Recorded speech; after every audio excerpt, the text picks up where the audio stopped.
السلام علیکم ورحمۃ اللہ وبرکاتہ و مغفراتہ۔ ویسے تو تمام انبیاء علیہ الصلوۃ والسلام کو یہ کلمہ عطا کیا گیا لا الہ الا اللہ، لیکن ان کی امتوں نے اس کی کثرت نہیں کی،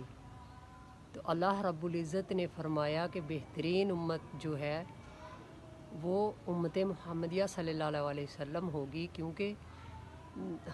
جو امت محمدیہ صلی اللہ علیہ وسلم ہے وہ اس کلمہ کی کثرت کریں گے۔ تو حضرت عیسیٰ علیہ الصلوۃ والسلام نے فرمایا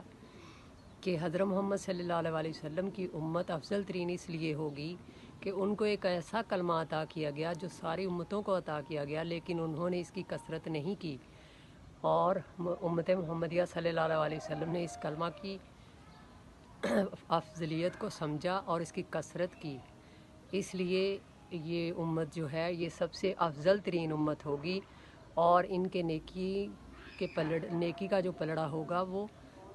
تمام امت سے زیادہ وزنی ہوگا۔ تو اللہ رب العزت ہمیں عمل کی توفیق عطا فرمائے، آمین یا رب العالمین۔